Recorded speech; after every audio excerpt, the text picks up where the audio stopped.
RRC network प्रस्तुत powerful leader या विशेष कार्यक्रमामध्ये मी विशाल बोरे आपलं मनपूर्वक स्वागत करतो। अकोला पश्चिम विधानसभा मतदारसंघाकडे संपूर्ण जिल्ह्याचे नव्हे तर राज्याचे लक्ष लागलेले आहे।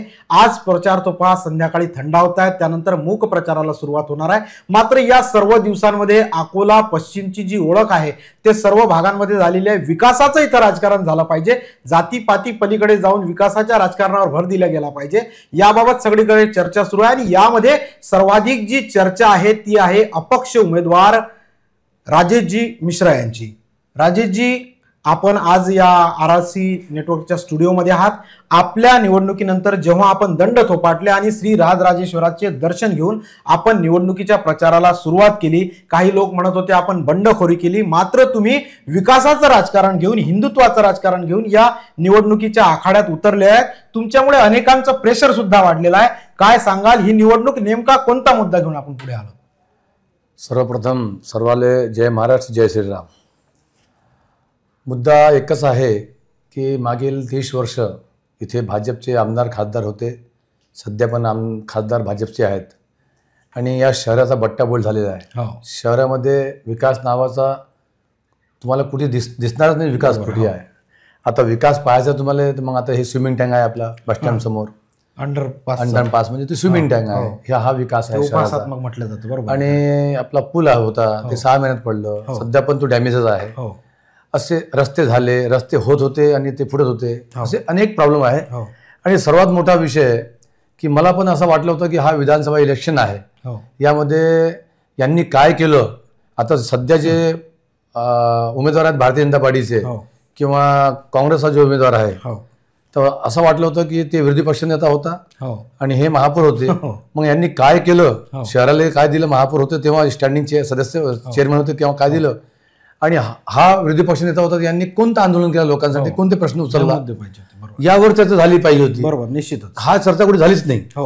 हा इलेक्शन ऑटोमॅटिक त्यांनी आणलं हिंदुत्वावर, बरोबर, बटेंगे कटेंगे एक रहेंगे, हा हे सर्व विषय आहे। मी जेव्हा फॉर्म भरलं होतं तर मला असं वाटलं होतं की शहरामध्ये काहीतरी नवीन परिवर्तन झाला पाहिजे, शहरामध्ये विकास झाला पाहिजे आणि काहीतरी नवीन वाटचालकडे आपला शहर चालला गेला पाहिजे, यासाठी मी हे पाऊल उचललं आणि म्हणजे यासाठी मी उभं राहिलो। निश्चितच विकासाचं राजकारण करण्यासाठी पाऊल उचललेलं आहे। सध्या मात्र अकोला पश्चिम विधानसभा मतदारसंघाचं जे चित्र आहे फार ते जाती धर्माच्या द्वेषाच्या राजकारणाकडे जाताना दिसतंय। या सर्वांमध्ये तुमची चर्चा मात्र खूप मोठी आहे। तुमचं जे निवडणुकीत तुम्ही जे पुढाकार घेतलेला आहे, तुम्हाला जो रिस्पॉन्स मिळतोय, वाढता प्रतिसाद सुद्धा मिळतोय, तो महत्वाचा ठरतोय। आज सुद्धा भव्य रॅली, भगवामय रॅली तुम्ही शहरातून काढलेली आहे। कसा उत्स्फूर्त लोकांचा प्रतिसाद होता? लोकांना नेमकं काय हवं आहे? नाही, लोकांनी काय केलं की लोकांना माहीत आहे की भारतीय जनता पार्टी जे उमेदवार आहेत त्यांना लोकांनी नकार दिलेला आहे। आता त्यांच्याकडे ऑप्शन आहे, आणि ऑप्शन म्हणजे राजेश मिश्रा आहे। त्यांना माहीत आहे की हा मुलगा आपल्यासाठी रस्त्यावर आला, टॅक्ससाठी रस्त्यावर आला। जेव्हा हे जे उमेदवार आहेत भारतीय जनता पार्टीचे, त्यांनी टिपू सुलतान नाव दिलं होतं, तेव्हा विरोध करणारा मीच होतो। मी या महानगरपालिकेत टिपू सुलतान नाव नाही दिलं, मी छत्रपती शिवाजी महाराज जे रेल्वे गेट आहे त्याला मी छत्रपती शिवाजी महाराज नाव दिलं। डॉक्टर बाबासाहेब आंबेडकर नाव मी दिलं तिथे। हे कार्य मी केलेलं आहे पण लोकांना माझं कार्य माहीत आहे। त्यांना माहीत आहे की हा पोरगा पुढे अकोला शहराचा काहीतरी चेहरा मोहरा बदलणार, त्यामुळे लोकांचा प्रतिसाद माझ्याकडे खूप वळत आहे। निश्चितच अनेकांचा प्रतिसाद मिळतोय आणि प्रत्येकाला हेच हवं आहे की युवा नेतृत्व आलं पाहिजे आणि राजकारण सुद्धा विकासाचं झालं पाहिजे। हेच मुद्दे महत्वाचे या प्रकर्षाने या निवडणुकीच्या चिन्हात किंवा रिंगणात असले पाहिजेत, हा आशावाद राजेश मिश्रा व्यक्त करीत आहेत। महाविकास आघाडी असेल किंवा शिवसेना असेल, आपण अनेक वर्षांपासून या भागात तयारी करत आहात, आपल्याबद्दल अनेकांमधून सकारात्मक भावना सुद्धा येत आहेत। तर काय वाटते, महाविकास आघाडीकडून तुम्ही निवडणूक रिंगणात असते, पक्षाने थोडा याबाबत विचार करायला पाहिजे होता? भावनिकता सुद्धा अनेकांची मी याबाबत अनुभवली। नागरिक सुद्धा म्हणत होते की राजेश भैया अनेक वर्षापासून काम करत आहे, शिवसेनेचा झेंडा त्यांच्या हाती घेऊन जर काम झालं असतं तर फार मोठ्या गोष्टी झाल्या असत्या। झेंडा माझ्या हातात सध्या पण भगवाच आहे आणि पुढे पण भगवाच झेंडा माझ्या हातात राहणार आहे। माझा जे पक्ष आहे शिवसेना, त्यांनी खूप प्रयत्न केला माझ्यासाठी। या अगोदरच मी बोललेलो आहे की इथे पश्चिम विधानसभा जे आहे, इथे स्पष्ट माझा मत आहे, माझी माहिती अशी आहे की इथे भारतीय जनता पार्टी आणि जे काँग्रेस आहे यांच्या आतमधून छुपी युती आहे। 6 वेळा इथे काँग्रेस पडते तरी ते हा मतदारसंघ सोडत नाही आणि त्यांना माहीत आहे की हा मतदारसंघामध्ये जातीवाद होते तरी ते एक मुस्लिम उमेदवार ते देतात. याचा असा अर्थ आहे की यांना हे सीट काढायचं नव्हती. अच्छा. त्यांना भाजपचा उमेदवार आला पाहिजे हाच विषय होता. आणि विशेष म्हणजे की साजिद खान पठाण याची तिकीट कटली होती. अच्छा. आणि रमाकांत खेतान यांची तिकीट फायनल झाली होती. बरं. तरी माझा माहितीप्रमाणे आपले जे आता सध्या भारतीय जनता पार्टीचे उमेदवार आहेत त्यांनी जे मागील 7-8-10 वर्षांमध्ये महानगरपालिका त्यांच्या ताब्यात होता त्यांनी पूर्ण शहर सत्यानाश करून टाकलेला आहे. त्यांना असं वाटलं की रमाकांत खेतान समोर आले म्हणजे आपला विषय संपून जाणार. मग लोक मला विचारणार की भाऊ तुम्ही काय केलं, तुम्हाला बोलता येणार नाही. मग त्यांनी काय केलं ते आता सर्व शहराला माहीत आहे की आमचे विजयभाऊ, मी नाव घेतो त्यांचं, माझ्यापेक्षा मोठे आहेत आणि मी त्यांना भाऊच म्हणणार, ते सेटिंग मास्टर आहेत. आणि त्यांनी आतमधून व्यवस्थित त्यांनी सेटिंग लावली आणि ज्याची तिकीट कापली होती त्याला तिकीट मिळवून देणं आणि खालून खतपाणी देणं हे त्यांचं चालू आहे. कारण की त्यांना माहीत आहे की समोर साजिद आलं तो 100% या मतदारसंघामध्ये जातीवाद हिंदू मुस्लिम होणार आहे. आणि जे विकासाचा जे विषय आहे त्यांनी जे पूर्ण सत्यानाश केलेला शहराचा तो प्रश्न बाजूला होणार आणि फक्त हिंदुत्व विषय येणार. त्यामुळे हे पूर्ण सेटिंग झालेली आहे. तुम्ही थेट आरोप करताय हिंदुत्वाच्या मुद्द्यावर ह्या अशा बाबी होतील आणि काय कोणाची मिलीभगत आहे या सुद्धा तुम्ही आरोप या माध्यमातून करताय. मात्र काही भागामध्ये अशी चर्चा सुद्धा आहे किंवा नागरिक अशी चर्चा करतायत की तुमची जी उमेदवारी आहे ती मतविभाजनासाठी आहे. तुम्ही काय सांगाल, कसा तुम्ही आश्वासक चेहरा ठरू शकता? नाही नाही नाही नाही, मत विभाजनचा विषयच नाही ना. माझा पक्ष माझ्यासोबत आहे. पश्चिम विधानसभामध्ये आमची शिवसेना मत आहेत जसं यांचं मत आहे. आणि विशेष म्हणजे काही लोकांना भ्रम आहे की भारतीय जनता पार्टीचं मत आहे म्हणजे 6 वेळा इथे लालाजी निवडून आले होते त्यांच्यासोबत आम्ही पण होतो कंटिन्यू मध्ये आणि सोबत असल्यामुळे आमचे पण मत आहे. आता विषय असा आहे की जे मतदार आहेत ते पूर्ण नाराज आहे. म्हणजे भारतीय जनता पार्टीचे कार्यकर्ते ते नाराज आहेत, संघवाले ते नाराज आहेत, जे हिंदुत्ववादी पार्टी आहेत ते सर्व नाराज आहेत आणि जे मतदान करणार आहे तेच नाराज आहेत. अच्छा. मग आता मला सांगा की मत विभाजन मी करणार की ते करणार? माझ्याबद्दल तुम्ही कोणाला विचारा, माझ्याबद्दल नाराजी नाही आहे. माझ्याकडे पण मतदान आहे, निश्चित 25-30 हजार मतदान माझ्याकडे पण आहे. कोणते मतदान आहेत? माझे शिवसेनेचे मतदान आहे माझ्याकडे आहे. यांच्याकडे 40-50 असणार ते असं म्हणतात, मला वाटत नाही कारण की ते सर्व नाराज आहेत. माझ्याकडे मतदान आहे ना, माझ्या पक्षात 30-35 हजार मतदान माझ्याकडे आहे ना. माझी सुरुवात 30-35 हजार पासून आहे. माझा वार्ड आहे, वार्डामध्ये माझ्याकडे मतदान आहे. म्हणजे हे लोकांना हे नवीन चालू केलं त्यांनी अपक्ष आहे अपक्ष, ठीक आहे अपक्ष माझा पक्ष माझ्यासोबत आहे आणि हा भगवा माझ्यासोबत आहे. पक्षापेक्षा अजेंडा फार महत्वाचा आहे. झेंडा कुठला आहे किंवा पक्ष कुठला आहे, अपक्ष आहोत का, यापेक्षा अजेंडा घेऊन आपण कुठल्या प्रकारे काम करतो हे फार महत्वाचं आहे. राजेश मिश्रा हे कायम जुने शहर आणि त्या संपूर्ण परिसरातून नव्हे तर अकोला संपूर्ण शहरात परिचित आहेत. त्यांच्या कामाच्या माध्यमातून, त्यांच्या आंदोलनाच्या माध्यमातून आपण, आपला परिवारातील आपल्या आई, आपल्या पत्नी सुद्धा नगरसेवक राहिलेले आहेत, आपण सुद्धा गटनेते राहिलेले आहेत. कसा आता लोकांचा रिस्पॉन्स मिळतोय? परिवर्तनासाठी लोक तयार झालेत का? नाही, परिवर्तनासाठी तयार झालेले आहेत. 100% परिवर्तन होणारच आहे. आणि अकोला पश्चिम मतदारसंघाचे जे मतदार आहेत त्यांनी ठरवून घेतलेलं आहे की आम्हाला युवा पाहिजे, काम करणारा पाहिजे, लोकांसाठी झटणारा पाहिजे, हिंदुत्ववादी पाहिजे, सर्वात मोठा हिंदुत्ववादी पाहिजे. हा मतदारसंघामध्ये हिंदुत्वाचा मुद्दा जास्त आहे. त्याच्यामुळे लोकांना ठरवलेलं आहे युवा पण आहे आणि हिंदुत्व पण आहे आणि काम करणं, त्यामध्ये प्रत्येक ठिकाणी मी फिट बसतो. निश्चितच हिंदुत्वाचा मुद्दा आहे आणि काम करणं फार गरजेचं आहे. तुम्ही तर अनेक आंदोलनं सुद्धा केलेली आहेत, आंदोलनातही रिस्पॉन्स फार नेहमी मिळतो तुम्हाला आणि युवा शक्ती एक मोठ्या प्रमाणे आपण ताकद निर्माण केलेली आहे. युवकांचा रिस्पॉन्स तुमच्यासाठी किती मोठा आहे आणि कशी आता वाटते रणधुमाळी? नाही, त्यांना पण असं वाटतं ना की या शहरामध्ये एक युवा नेतृत्व समोर आलेलं आहे. हिंदुत्वासाठी असो किंवा विकास कामासाठी असो किंवा जे गोरगरीब लोक आहेत त्यांच्या हितासाठी आंदोलन जेव्हा मी केलं या शहरामध्ये, जेव्हा यांनी टॅक्स लादलं त्यावर मी कंटिन्यू 5 दिवस मी उपोषणावर बसलो होतो.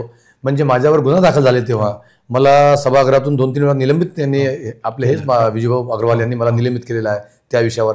आणि त्यांनी अनेक ठिकाणी त्यांनी चर्चा केली की मी टिपू सुलतान नाव दिलं नाही आणि मी काय टॅक्स वाढवला नाही, टॅक्स बद्दल मी आंदोलन केलं. म्हणजे हे लोकांना यांना असं वाटतं की लोकांना काही समजतच नाही. हे चुकीचं आहे ना. तुम्ही महापौर होते, तुम्ही टॅक्स वाढवला, तेव्हा मी आंदोलन केला. मी तिथे जागर आंदोलन केलं होतं, सभागृहामध्ये मी तोडफोड केलं होतं, त्याच्यामुळे माझा गुन्हा दाखल झाला होता. अनेक वेळा माझ्या हातातून बाईक तुटलेला आहे. ते सर्व जे मानधन मला भेटते त्या मानधन त्यांनी मला कापलं. माझं मानधन ते आहे प्रूफ, तिथे पाहून घ्या तुम्ही. निश्चितच माझं जे मानधन मला भेटते ते मानधन त्यांनी कापून घेतलेलं आहे महानगरपालिकेनं. निश्चित तुम्ही वेगवेगळे आंदोलन केली, याची जाणीव आता जनता ठेवणार आहे का, किंवा काय वाटतं जनतेने जाणीव ठेवली पाहिजे आणि एक युवा नेतृत्व पुढे आलं पाहिजे, हिंदुत्वाचा विचार सुद्धा पसरला पाहिजे? नाही, विषय असा आहे की लोक जाणीव ठेवणारच आहे, त्यामध्ये काही दुमत नाही आहे. शहरामध्ये हे चर्चा आहेच की काम करणारा माणूस पाहिजे आणि त्यांना हे पण पाहिजे हिंदुत्ववादी. मी 10 वेळा तेच सांगितलं की हे बाकीचे उमेदवार आहेत त्यांच्यापेक्षा जास्त चांगला माझा हिंदुत्व आहे आणि राहणार आहे. विषय म्हणजे आपल्या माध्यमातून मी लोकांना सांगतो की मी कोणा धर्माचा अपमान करत नाही.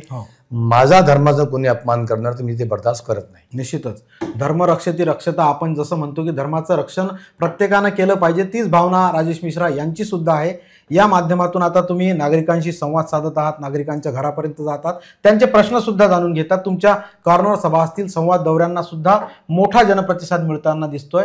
लोक जेव्हा तुमच्यापाशी येतात, तुमच्याशी बोलतात, काय फिलिंग नेमकी त्यावेळेस असते? अनेकदा भावनिक सुद्धा होतल्या जातात. ते फिलिंग आहे ना. मला हे सांगा, 10वी पास झाला मुलगा, 12वी पास झाला, इथे शिक्षणासाठी काहीच जागा काहीच नाही आहे.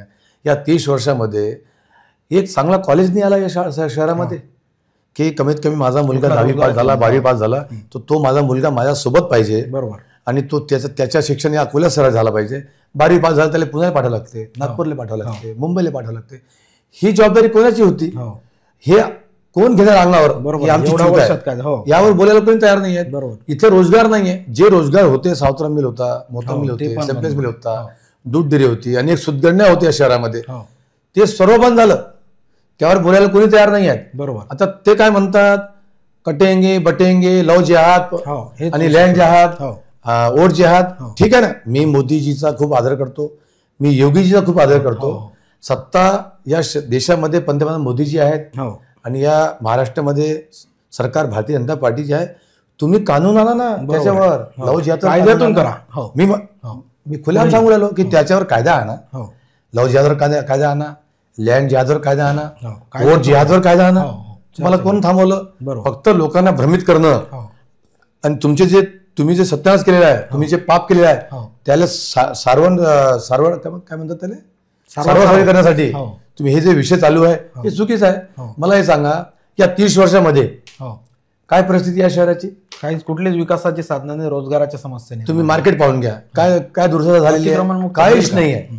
म्हणजे आज सध्या भारतीय जनता पार्टी सत्ता असताना, आमदार असताना, खासदार असताना व्यापारी वर्ग आपल्याला सुरक्षित समजत नाही.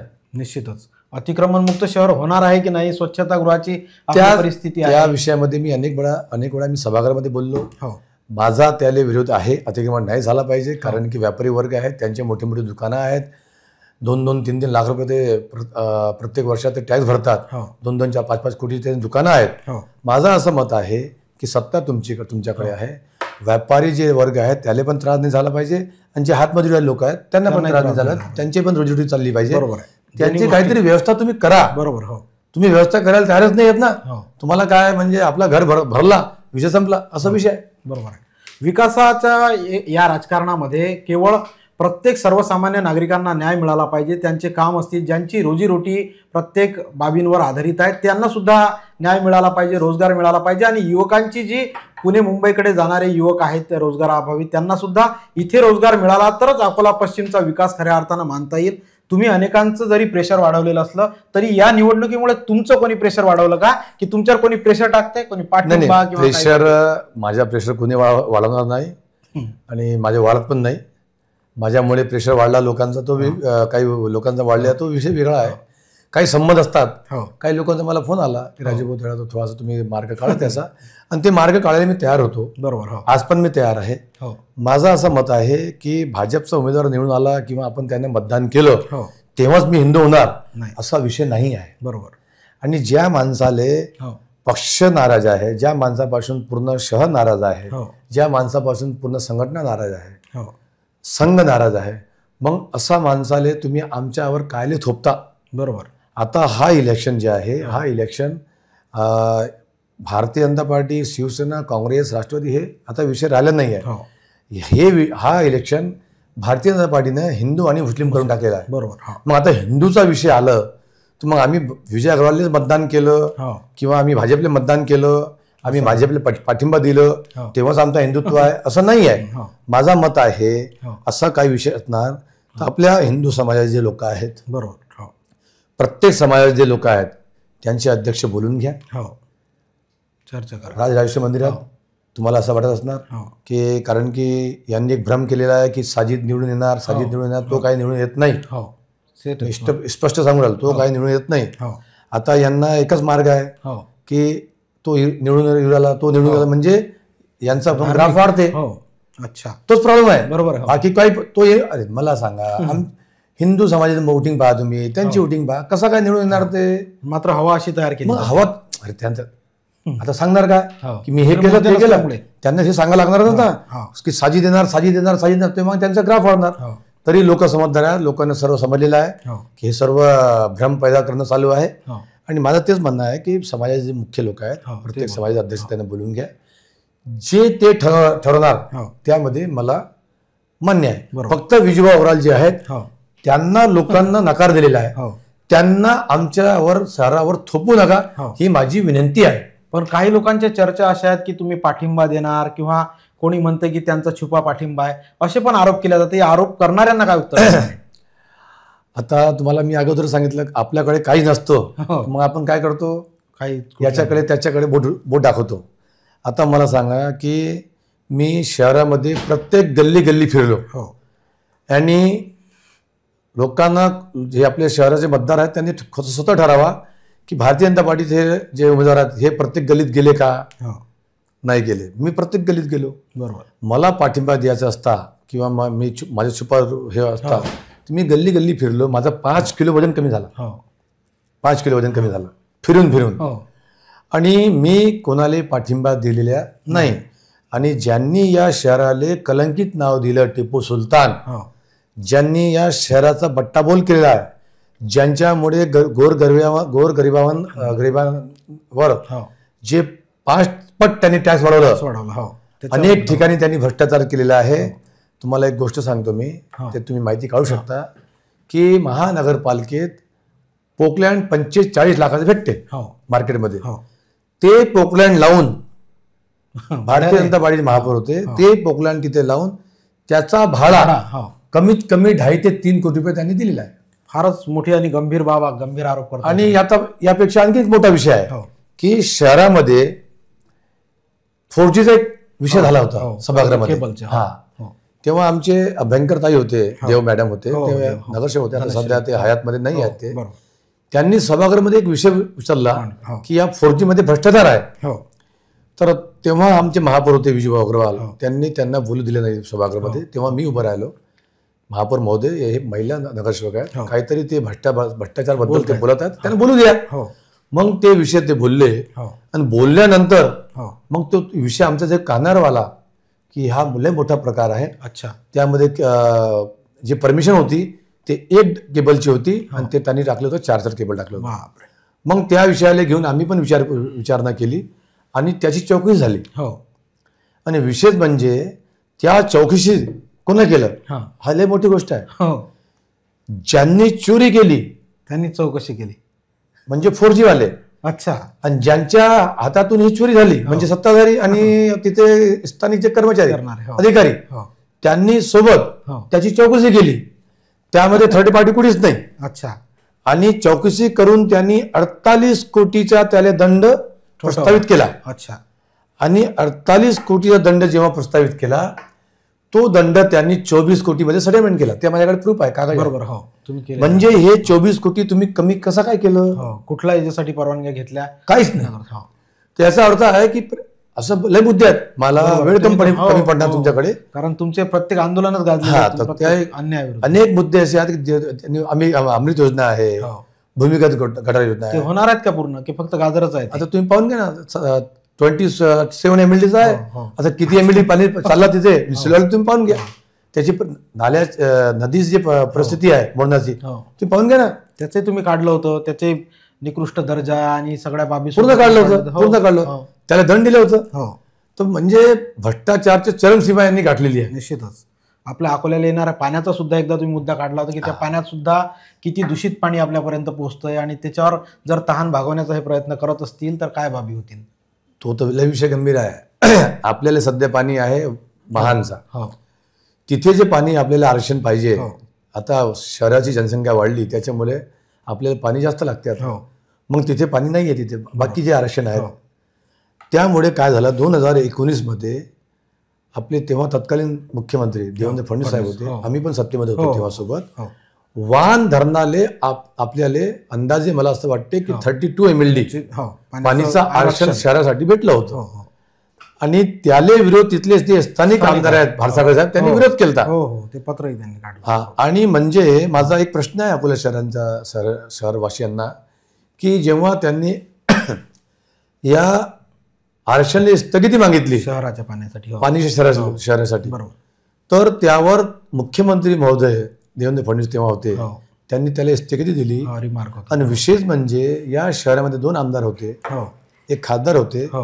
या विषयावर ते एक शब्द नाही बोलले की शहराची जनसंख्या कमीत कमी 8 लाख आहे, बरोबर, इथे दररोज पाणी पाहिजे, आठवड्यात 2 दिवस पाणी भेटते, आठवड्यात 1 दिवस पाणी भेटते, तरी कोणी बोलायला या विषयावर तयार नव्हता.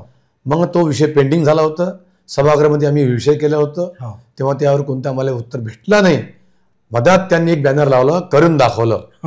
मग जेव्हा ते बॅनर वाचला मी, तुम्हाला असं वाटलं यांनी काय करून दाखवलं, म्हणजे आता आपला अकोला मागे गेलेला आहे, आणखी मागे केलं का. मग त्याची माहिती काढली मी. मग असं माहित झालं की जिगाव मध्ये आपल्याला आता आरक्षण भेटणार. ते कधी, आणि ते पाणी कधी भेटणार आपल्याला 2029 मध्ये, बरोबर. आता भेटणार नाही ते भाऊ, ते पाणी भेटणार 2029 मध्ये.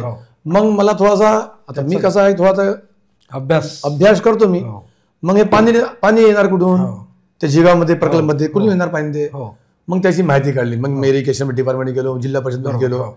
मग असं माहिती भेटली मला की त्या जे डॅम चालू आहे सध्या बांधकाम चालू आहे, काम चालू आहे, त्या डॅम मध्ये अमरावतीचा जे अंबा नाला आहे त्याचं पूर्ण सांड पाणी तो जाणार त्या जिगाव प्रकल्पमध्ये, बरोबर, करेक्ट. दुसरा आपल्या शहराचे पाणी मोरणामधून पूर्णाला जाते, पूर्णाचं पाणी जाणार ते जिगावले, बालापूरचा, अकोटचा, तेलनाराचा, हे पूर्ण सांडपाणी. त्यामध्ये सर्व आलं सांडपाणी. म्हणजे आता तुम्ही समजून घ्या. आणि त्याच्यात एक कुत्र सुद्धा मी ते आहे माझ्या व्हिडिओ. हे पूर्ण पाणी जाणार जिगावले, आणि तिथे मग आपल्या 2029 मध्ये ते आपल्याला फिल्टर करून देणार प्याले. म्हणजे आपण कोणतं पाणी पिणार. आता माझा प्रश्न असा आहे की आपल्याकडे पाणी उपलब्ध आहे वान धरणाचा, मिनरल वॉटर आहे. त्या वान धरणावर कोणताही गाव अटेस्ट नाही आहे, बरोबर. नैसर्गिक पाणी आहे, मिनरल वॉटर आहे. त्याच्यासारखं पाणी सध्या कुठेच नाही, महानचं पण नाही आहे, बरोबर. तो पाणी अकोला शहराला का दिला जात नाही हा माझा प्रश्न आहे, बरोबर. लोकांनी हे विचार केला पाहिजे की आज पण आपल्याला पाणी आठवड्यात 2 दिवस भेटू राहिलं, त्यावर कोणी बोलत नाही. तुम्ही लक्ष द्या या विषयावर. आणि तेव्हा तुम्ही जाता तेव्हा मतदान करा. हे हिंदुत्व आमच्या अंगात रगारगामध्ये अंगात आहे. ज्यांनी टिपू सुलतान लावलं ते हिंदुत्वाची गोष्ट करणार हे चुकीचं आहे. निश्चितच लोकांना पाणी मिळालं पाहिजे आणि पिण्याचं पाणी किती महत्वाचं आहे त्याच्यासाठी भगीरथ बनण्याचा प्रयत्न झाला पाहिजे. 2029 ची वाट पाहण्यापेक्षा आता नेमक्या उपाययोजना काय होऊ शकतात हे फार महत्वाचं आहे. आणि पाणी जर प्रत्येकापर्यंत पोहोचलं तर निश्चितच नागरिक याची बाब हेरतील. मात्र तसं होताना कुठे दिसत नाही. राजकारण, धार्मिक युद्ध, विविध बाबींवर होताना राजेश मिश्राजी आपल्याला सांगत आहेत.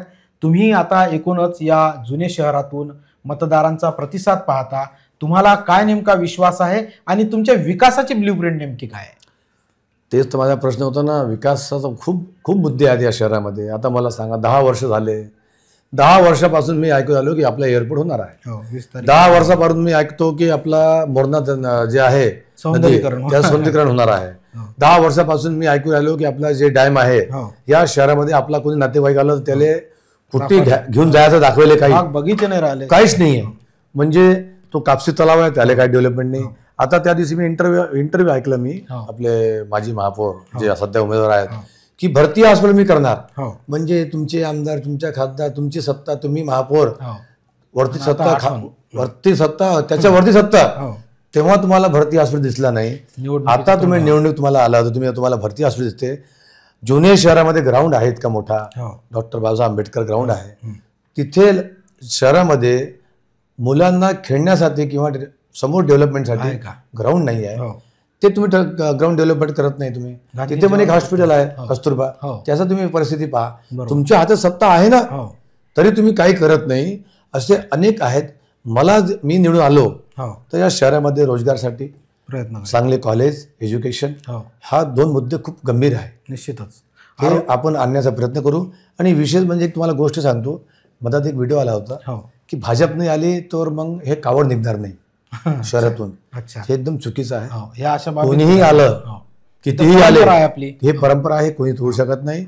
या शहरामध्ये सर्व जाती धर्माचे लोक राहतात. हे चुकीची पद्धत आहे. आणि काही लोक भाजपवाले त्यांचं म्हणणं होतं की हे अफगाणिस्तान झालेलं आहे, म्हणजे हे अफगाणिस्तान झालं म्हणजे हे कोणा केलं, तर तुम्ही 30 वर्ष होते, तर तुमच्यामुळे हा अफगाणिस्तान झालेला आहे. माझी अकोले शहरवासियांना विनंती आहे की मला तुम्ही निवडून आणा. मी अफगाणिस्तान जे झालेलं आहे त्याला मी हिंदुस्थान करणार. निश्चितच आता निवडणुकीच्या तोंडावरच या बाबी हे लोक पुढे आणत आहेत. वाटत नाही काहीतरी त्यांना पराभवाची भीती दिसते म्हणून या बाबी येतात? भीती नाही, पराभव झालेले आहेत. भीतीचा विषय संपलेला आहे, पराभव झालेले आहेत ते. अरे मला सांगा, मतदार आहेत, जे मतदार आहेत, जे मतदान करणारे आहेत, त्यांनी त्यांना नकार दिलेला आहे. मी आता पूर्ण शहर फिरलो. एज्युकेटेड पर्सन जे आहेत ना, त्यांना पण मान्य नाही आहे की हे उमेदवार पाहिजे. त्यांनी हे विषय बंद करून टाकलेला आहे. त्यांच्याकडे ऑप्शन आहे सध्या. लोकांना ठरवलेलं आहे की आम्हाला युवा पाहिजे, म्हणजे युवाच पाहिजे शहरासाठी. कारण की जेव्हा आपण एका डॉक्टरकडे जातो आणि तो डॉक्टर आपला इलाज बरोबर करत नाही, मग आपण काय करतो, डॉक्टर बदलतो. आता हे वेळ आलेली आहे. हे जे डॉक्टर होते त्यांनी पूर्ण स्वास्थ्य बिघडून टाकलेला आहे शहराचा. आता नवीन डॉक्टर या शहराला पाहिजे, ज्याच्यामुळे हा शहराचा स्वास्थ्य चांगला होणार, स्वस्त होणार. शहराचं स्वास्थ्य चांगलं करण्यासाठी तुम्हीच मुख्य डॉक्टर किंवा चांगले डॉक्टर म्हणून लोकांना कसा विश्वास देणार आहे? माझं काम आहे, माझं कार्य आहे. तुम्ही पहा, बाकीचे उमेदवार आहेत त्यांचं कार्य पहा. आता जे भ्रमित आहेत लोक, म्हणतात आम्ही भ्रम मध्ये आहोत, आम्ही मतदान कसा करायचा, मग आपले वोटर डिवायडेशन होणार, मग तो निवडून येणार. काहीच नाही. आपण जेव्हा मुलगा पाहतो, 5-6 मुलगा पाहतो ना आपण मुलीसाठी, याले पाय, त्याले पाय, मग त्याचा बॅकग्राऊंड काय आहे, तो काय करते, संपूर्ण आपण ठरवतो की हा मुलगा चांगला आहे, हा अभ्यासू आहे, हा आपल्या मुली जास्त तिथे सुखी ठेवणार, असं आपण ठरवतो ना. संपूर्ण माहिती घेतो. तुम्ही माहिती घ्या, राजेश मिश्रा चांगला असणार त्याला मतदान करा. आता एक जे आहेत विजयभाऊ अग्रवाल, त्यांना तर लोकांना नकार दिले, त्यांना पूर्ण माहिती आहे लोकांना, त्यांची पूर्ण कुंडली लोकांना माहिती आहे. तो तर विषय संपलेला आहे. आता 3 उमेदवार आहेत. मी तर तुम्हाला सांगितलं. तुमचा प्रतिस्पर्धी कोण आहे मग तुमच्या मते? आता मी प्रतिनिधी आहे, काय म्हणतो तुम्ही तर आहे, तुम्ही प्रत्येकाला प्रतिस्पर्धी आहे. पण तुम्हाला कोण वाटते की आता तुम्ही निश्चित विजयाच्या वाटेने आहात? तुम्हाला कोण वाटतं की विजय माझा निश्चित आहे? माझा मागे राहणार साजिद पठाण. आता यांनी काय टाकलं होतं, ते पण भ्रम टाकणं चालू होतं त्यांचा, की ऍप मध्ये 1 नंबरवर साजिद पठाण, 2 नंबरवर मग विजयभाऊ अग्रवाल, 3 नंबरवर मग हरीशभाई, 4 नंबरवर मी. असं नाही येते. 1 नंबरवर राजेश मिश्रा, 2 नंबरवर साजिद, 3 नंबरवर विजय अग्रवाल आणि 4 नंबरवर हरीशभाई, असं होणार आहे. ते हे चुकीचं त्यांनी टाकलेलं आहे. म्हणजे काय की आता आपण मागे राहिलं, 5-10 हजार मताचा फरक आहे, मग द्या विजयभाऊ अग्रवाल मतदान द्या आणि लोक त्यांना निवडून, असं काही होणार नाही. लोकांना ठरवलेलं आहे की हे उमेदवार थोपलेला आहे, आम्ही थोपलेला उमेदवार मान्य करणार नाही. म्हणजे पुरातन असणाऱ्या जुने शहरातील आमदार आपल्याला अकोला पश्चिमला पाहायला मिळेल 100%. राजराजेश्वर नगरीत, जिथे ज्या जुन्या शहरामध्ये राजराजेश्वर मंदिर आहे, ते आराध्य आहेत. त्यांची इच्छा आहे की या वेळेस जुने शहराचाच आमदार होणार म्हणजे होणार. तुम्ही श्री राजराजेश्वराचा आशीर्वाद घेऊनच प्रचाराला सुरुवात केली होती. तिथूनच तुमचा श्री गणेशा प्रत्येक बाबीचा झालेला आहे. श्री राजराजेश्वर मंदिराचं विस्तारीकरण झालं पाहिजे. असदगड सारखा जो किल्ला आहे, तो किल्ला आता धूळ खात आहे, तिथे अतिक्रमण वाढलेलं आहे. हे वाटत नाही का कुठेतरी बदललं पाहिजे? अरे माझ्या मनामध्ये तो प्रश्न होता. आता यांनी DPR तयार करणं चालू आहे आणि मला असं वाटते की ते DPR माझ्या हातातून होणार आहे. अरे वा, 100%. आणि जे अतिक्रमण झालेलं आहे, जे असदगड किल्ला आहे, माझी अशी इच्छा आहे, असदगड किल्ला पुरातन विभागाचा अंडरमध्ये आहे, नियम मध्ये बसणार तर 100% त्या असदगड किल्ल्यावर माझी अशी इच्छा आहे की छत्रपती शिवाजी महाराज तिथे आपण स्थापना, त्यांची मूर्ती आपण तिथे स्थापना करणार अशी माझी इच्छा आहे. निश्चित. पुरातन विभागामध्ये परमिशन भेटत असणार तर आपल्याला त्याचं त्याने आपण तिथे छत्रपती शिवाजी महाराज जे असदगड किल्ला आहे तिथे आपण बसू ही माझी मनामध्ये इच्छा आहे. बरोबर आहे. आणि राजराजेश्वर मंदिराचं विस्तारीकरण, त्याचे पार्किंग हे सर्व मी हे दिलेलं आहे, म्हणजे पत्र दिलेलं आहे. आणि विशेष म्हणजे राजराजेश्वर मंदिर समोर जे थाना आहे तिथे तो पाहिजे आम्हाला टाउन शाळेसमोर. अच्छा. ते पण अनेक ब्ल्यूप्रिंट माझ्या डोक्यामध्ये आहे की काय करायचं आपल्या समोर. फक्त अकोले शहराच्या लोकांनी मला आशीर्वाद दिला पाहिजे आणि मी निवडून आल्यानंतर 100% मी ते त्यांच्या विश्वासाला मी तळा जाऊ देणार नाही. निश्चितच राजराजेश्वरांचे आशीर्वाद घेऊन सर्व बाबीसाठी तुम्ही निश्चितच पुढे आलेला आहात. आपण या मुलाखतीच्या शेवटच्या टप्प्यात मतदारांना नेमका काय आवाहन करणार आहेत? अनेकांचे प्रेशर वाढवणारे आता राजेश मिश्रा मतदारांसाठी कसे ठरणार आहे? माझी सर्व मतदार बंधूंना विनंती आहे की तुमच्या घरात कुकर आहे आणि म्हणजे तो कुकर म्हणजे सकाळी जेव्हा कुकर वाजते, सिटी वाजते तेव्हाच तुम्हाला जेवण भेटते. आणि आमची जे ताई आहेत, आमची जे वहिनी आहेत, आमचे जे काकू आहेत, आमची जे आजी आहेत, त्यांच्या हातात कुकर आला मग त्यांच्या चेहऱ्यावर खुशी येते. तर त्याचमुळे माझी विनंती आहे की माझ्या कुकरवर तुम्ही मतदान करा. तुमच्याकडे योग्य उमेदवार आहे, योग्य शहराला योग्य दिशेमध्ये घेऊन चालणारा उमेदवार तुमच्याकडे आहे. कोणाच्या बायकामध्ये जाऊ नका. सध्या हे 2 दिवस जे आहे आता हे शहरामध्ये हेच फिरणार की राजेश मिश्रा बसला, हा केलं, ते केलं, हे भ्रममध्ये येऊ नका. मी बसणार नाही नाही नाही. फक्त तुमचा मला आशीर्वाद पाहिजे. 30 वर्ष तुम्ही डोळे बंद करून त्यांना मतदान केलेलं आहे. 1 वेळा तुम्ही परिवर्तन करा ही माझी हात जोडून अकोला शहरवासियांना, मतदार बंधू यांनी सर्वांना माझी विनंती आहे. निश्चितच अकोला पश्चिम विधानसभा मतदारसंघाची निवडणूक 20 नोव्हेंबरला आणि निकाल 23 नोव्हेंबरला आपल्याला पाहायला मिळणार आहेत. 23 नोव्हेंबरला सुद्धा आम्ही तुमचं मनपूर्वक स्वागत करू. लोकप्रतिनिधी म्हणून निश्चितच आम्ही RRC परिवाराच्या वतीने तुम्हाला मनपूर्वक शुभेच्छा देतो. आणि RRC नेटवर्कच्या या पॉलिटिकल लीडर, पॉवरफुल लीडर या विशेष कार्यक्रमामध्ये धन्यवाद व्यक्त करतो. तुम्ही पाहत राहा RRC news network, YouTube, Facebook आणि Instagramवर सुद्धा. धन्यवाद. धन्यवाद. जय श्रीराम, जय महाराष्ट्र.